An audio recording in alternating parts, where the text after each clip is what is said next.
My name is Eve Mercer. Though most people call me Eve, I turned 71 last winter. Though I've stopped counting birthdays the way I used to, once. I restored oil paintings for Charleston's small museum's quiet work that required patience and a steady hand. These days, my hands tremble only when I'm nervous. Like tonight, the ballroom of the Riverside Conservatory glowed with chandeliers and laughter. A jazz trio played something slow and expensive sounding, the kind of tune that floats above conversations about promotions and properties. I sat near the back, half hidden behind a column wrapped in golden ribbon. From there, I could see my daughter, Clara, standing beneath the spotlight. Her blue satin dress shimmered each time she moved. She looked confident, radiant, the kind of woman people notice before they notice the room. It was her 35th birthday. I had brought a small box with a bracelet I'd made years ago from my mother's pearls, thinking it might mean something, but it stayed in my lap, unopened. As Clara lifted the microphone, "I want to thank the woman who's been like a mother to me," she said, her smile widening toward the front table. "Margaret Bennett, you've shown me what strength and grace really mean." The room erupted in applause. Margaret, her mother-in-law, dabbed at her eyes with a linen napkin, perfectly aware of every camera turned toward her. For a moment, I thought Clara would turn, include me somehow, say both of my mothers. Maybe, but her gaze drifted past me like I was part of the wallpaper. Then she added, softly but clearly enough for the crowd to hear, "She's the only mother that matters." The words cracked through me before the applause returned. Someone laughed too loudly. A flash from a phone lit my face. Clara looked straight at me. Her chin lifted. "You can leave now," she said. My chair scraped the floor louder than I intended. I stood, adjusted my shawl, and smiled at no one. The band tried to keep playing, but the rhythm faltered. As I crossed the room, the scent of champagne and roses turned sharp, almost metallic, outside. The night air was heavy with salt and jasmine. The music followed me only until the doors closed, and then it was gone. The night wrapped around me like a damp shawl, heavy with the scent of salt and old brick. I walked slowly down East Bay Street, heels clicking against cobblestones that had seen centuries of storms and secrets. The river shimmered nearby, its black water catching the city lights in broken pieces. I clutched my purse close to my chest, not for safety, but for steadiness. My hands wouldn't stop shaking. The restaurant's music still echoed faintly behind me, muffled by distance and pride. Each step felt like shedding another layer of what I had once believed about motherhood, about gratitude. When the wind shifted, I passed the gallery on Queen Street where I used to work, the one with the pale blue door I'd painted myself. Through the glass, I saw a young woman hanging canvases under bright white lights, her motions fluid and confident. Years ago. That was me before I traded pigments for parenthood. A reflection in the window caught me, my hair silver, eyes red-rimmed but dry. Behind the glass, a painting I'd restored decades earlier. Mary and the sleeping child hung in the corner. The sight pressed an old memory to the surface.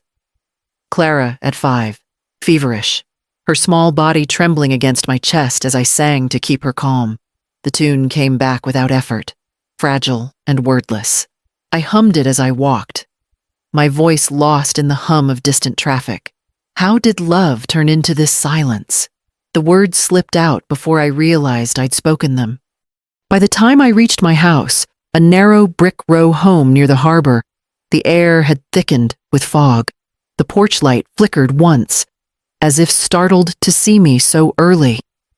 Inside, everything waited in stillness. The clock, the framed photographs, the answering machine blinking with a single red light. I pressed play. No message, only my own voice from yesterday, reminding myself to buy candles for Clara's cake. I sat down at the kitchen table, folded my hands, and listened to the hum of the refrigerator filling the space where her voice should have been. The morning came gray and wet, the kind of Charleston drizzle that paints everything in silver haze. I sat by the kitchen window, coffee cooling untouched beside me. When I heard the knock, it was Mrs. Lawson, my neighbor from 2 doors down, wrapped in her pink raincoat. She carried her phone like a weapon. "Eve," she said softly, "I think you should see this." On her screen, the video played Clara on stage, radiant and cruel, her voice echoing through applause. The caption read, "CEO Clara Bennett honors her second mother." Beneath it, comments bloomed like weeds. "So brave, such elegance. That poor woman's real mom must be proud of her humility." I handed the phone back before the shaking showed. Mrs. Lawson squeezed my shoulder and left without a word. By noon, my voicemail light blinked. I pressed play, expecting another wrong number, but a quiet voice filled the kitchen. "Mrs. Mercer. It's Rachel. I know I'm probably the last person you want to hear from, but please, I need to see you. It's important." I hadn't spoken to Rachel, my daughter-in-law, in months, last I heard. She and my son Daniel had moved across town. She was kind but cautious, always watching Clara and Margaret's moods like a cat reading thunder. At the cafe near Waterfront Park, she waited in a corner booth, her coat damp from rain, her fingers wrapped tightly around a paper cup. She looked different, tired, perhaps from carrying too many unsaid things. "I should have spoken sooner," she began, eyes lowered. That night, what Clara did, it wasn't just cruelty. It was protection. I frowned. Protection from what Rachel hesitated, then slid a folded envelope across the table. "Margaret's been using Clara's name in some of her company accounts. Your daughter doesn't know how deep it goes." The envelope was light, but in my hands, it felt heavier than anything I'd held in years. Rachel's voice trembled. "I can't fix what she did to you, but I can tell you this. Margaret's built her empire on lies, and sooner or later, it'll collapse. I just don't want Clara buried under it when it does." That night, I couldn't sleep. The rain had stopped, but the house kept whispering old wood shifting, pipes sighing. Rachel's envelope sat unopened on the table. I stared at it until memory began to move like tidewater, pulling me backward to the years when everything started to change. Paul Mercer had been 38 when we married, already a rising attorney with the kind of confidence that filled every room. I was 29, still restoring paintings for the City Museum. He said he loved the way I made broken things whole again. Later, he decided that wasn't a useful talent. "Art doesn't pay bills," he used to remind me, loosening his tie after long court days. "Clara needs stability, not distractions." So I put down my brushes. I told myself it was temporary, just until Clara was older. But Paul's temper grew sharper with success. Every mistake a missed call, a forgotten appointment turned into a lesson delivered through clenched teeth. I learned silence could keep peace, and Clara learned to copy his tone. I still remember the first time she sided with him. She was 9. Sitting at the dinner table when he scolded me for overspending on groceries.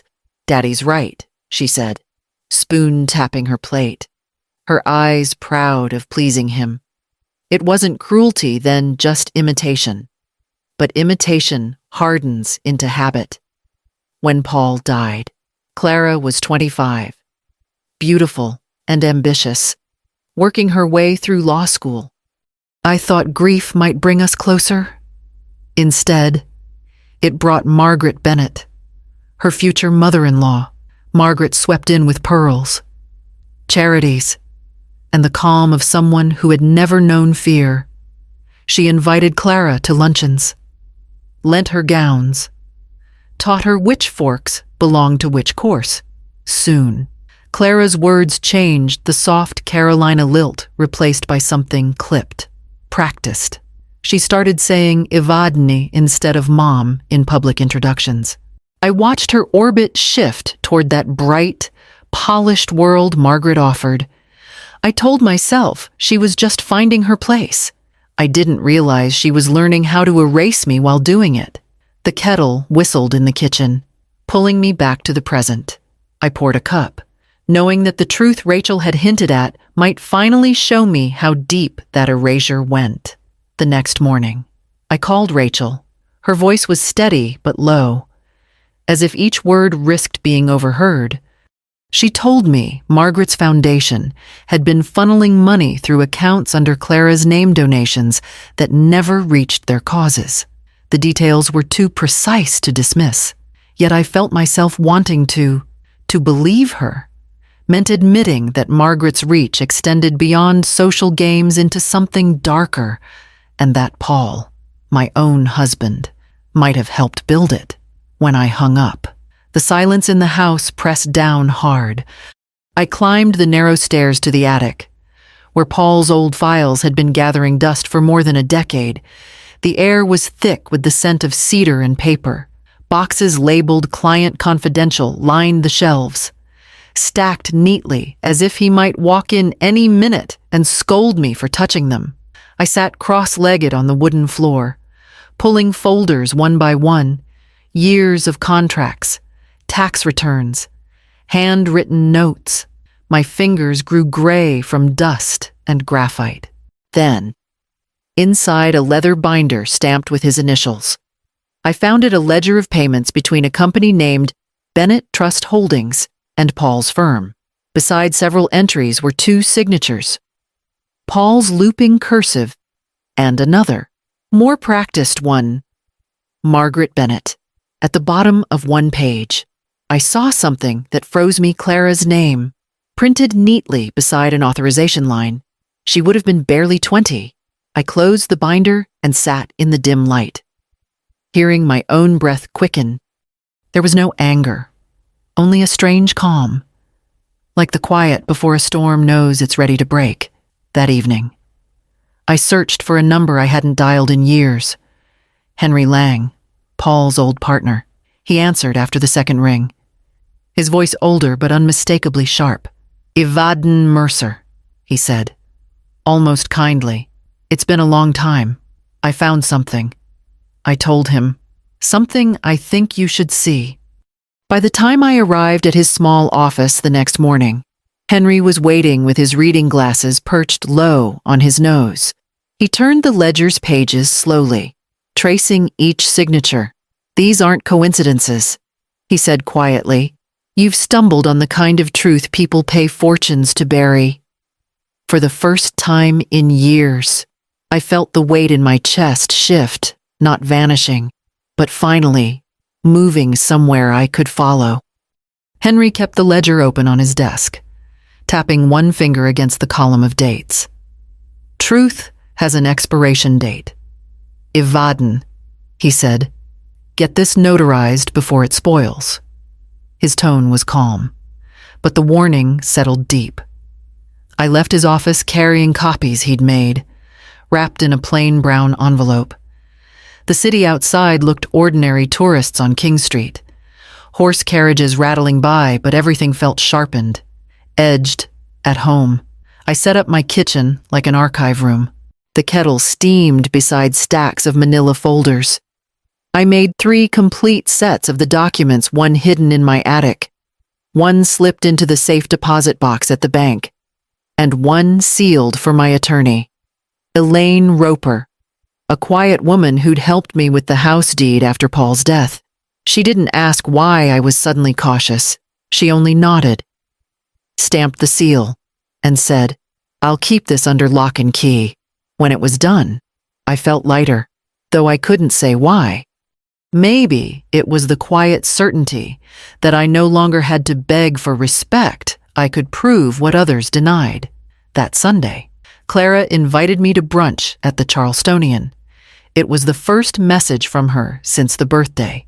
"Family gathering," she wrote, with an exclamation mark too cheerful to be sincere. I went. Dressed in pale gray, the color of composure, Margaret was already there, radiant in white linen, passing her phone around the table to show pictures of their latest fundraiser. Clara leaned close to her, laughing, perfectly poised for the next photograph. When Clara turned to me, her smile was professional, practiced. "Mother, you should see the article. They quoted Margaret's statement word for word." I looked at the screen, at their matching smiles framed by chandeliers, and returned hers with one of my own. "Beautiful," I said softly, "just beautiful," beneath the table. My fingers brushed the edge of the envelope in my purse, its paper thick and reassuring. I kept my voice gentle, but inside, the silence had changed. It no longer belonged to fear. It belonged to timing. The Charleston Yacht Club glittered that night, every chandelier reflecting in the wide harbor windows. Clara and her husband were celebrating their 10th anniversary, and the air smelled of champagne and salt. Guests in silk and tuxedos drifted between tables, the sound of laughter mingling with the low hum of the band. I sat near the back again, where the lights softened and the view of the harbor stretched clear and calm. Clara looked flawless, radiant beneath the spotlight. Margaret sat beside her, pearls heavy around her neck, her hand resting on Clara's arm like a queen granting favor. When the speeches began, I folded my hands and let the words wash over me. Tributes to success, generosity, family. I could almost believe the fiction myself, if not for the envelope now resting in Rachel's purse across the room. When Rachel rose from her seat, her movement seemed almost accidental, like she'd only meant to fetch water. But then she took the microphone from the MC. Her voice wavered once, then steadied. "I can't pretend anymore," she said. The room stilled. "We've built our lives on lies." Clara's smile froze, the practiced composure cracking at the edges. Rachel turned toward the front table, her voice growing stronger. "Margaret, you've been using company accounts for years, transfers disguised as charity, names borrowed without consent. And Clara," she hesitated, her eyes bright, "your name is on those papers, whether you knew it or not." Gasps scattered like dropped glass. Margaret rose, face pale beneath her careful makeup. "Jealous fiction." She snapped, "This is absurd." Rachel didn't flinch. "The documents exist. Eve Mercer has them." A dozen heads turned toward me. I stayed seated, the linen napkin smooth in my lap, the murmur swelling around me. Margaret's glare found me, sharp and desperate, but I only looked back with the calm of someone who has nothing left to lose. The band had stopped playing. Even the harbor seemed to hush. In that silence, power shifted not through noise or accusation, but through stillness. For the first time in years, I wasn't the woman erased from the picture. I was the frame holding it all together, waiting for the truth to finish what I had begun. 2 days after the gala, the news spread through Charleston like smoke. The yacht club incident had made its way into whispers at offices and cafes. And by Monday morning, the Bennett's firm released a statement promising full transparency. They invited the partners, auditors, and a handful of observers to a formal meeting at the company's downtown office. Rachel called the night before. "They'll try to corner you," she warned. "Just stay calm. Let the documents speak." The boardroom on the top floor was all glass and polish. Cameras waited along the back wall, the kind they use for official statements. Clara sat at one end of the table, her husband beside her, jaw set. Margaret entered last, immaculate as always, though her pearl clasp shook slightly as she fastened it. When the chair of the board asked for evidence, I rose slowly and placed my folder on the table. These are notarized copies of transfers between Bennett Trust Holdings and Paul Mercer's legal accounts, I said, my voice steady. Each signed by Margaret Bennett, and here co-signed under Clara Bennett's name. The handwriting is not hers. Margaret's lips tightened. Forged nonsense. She said, "You've always resented us." I met her eyes. Resentment doesn't create signatures. Clara's face drained of color. "I never signed anything," she whispered. But the words dissolved under the weight of the room. Then I set down a small flash drive. "There's one more file."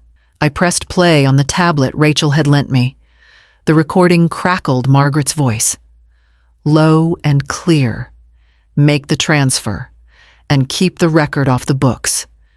The girl's name will cover it." A man's muffled agreement followed, and then the click of a closing door. The room fell into absolute stillness. Only the faint hum of the air conditioner and the soft clicking of a reporter's camera filled the space. Margaret stood, her composure gone, hands trembling against the chair. Security moved quietly toward her, the sound of heels against marble echoing like punctuation. Clara looked at me, not angry, not pleading, just lost. I gathered my papers, folded the folder shut, and turned toward the sunlight spilling across the floor. Justice didn't roar that day.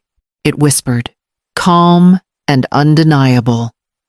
As every mask finally slipped, 3 months passed before Charleston felt quiet again.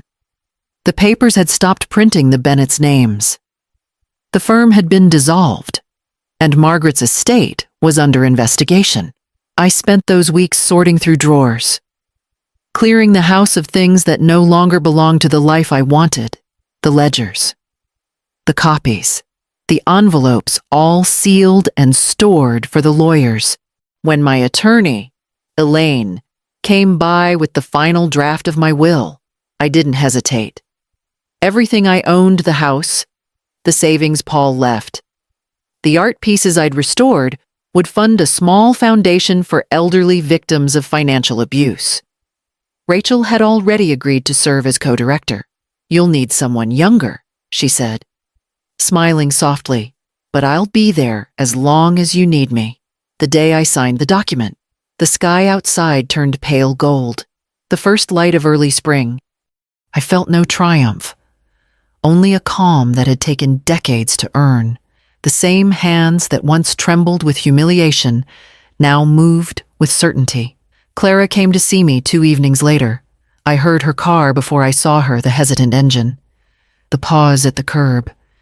When she entered, her eyes were swollen, her voice gone. She tried to speak, but silence clung to her like smoke. I handed her a cup of tea and waited until she could meet my gaze. "You once erased me," I said quietly. "Now you must learn to live without me." She nodded once, tears sliding down without sound, then turned and walked out. I didn't follow. Some closures are not meant to be softened. When the door clicked shut, I went to the mantel.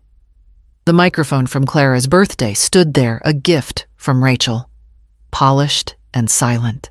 I set it upright between 2 framed photos, one of me restoring a painting, the other of the harbor at dusk. The metal caught the afternoon light and gleamed like something alive. For the first time in years, the house felt full, not of noise, but of my own voice, quietly returned to where it belonged.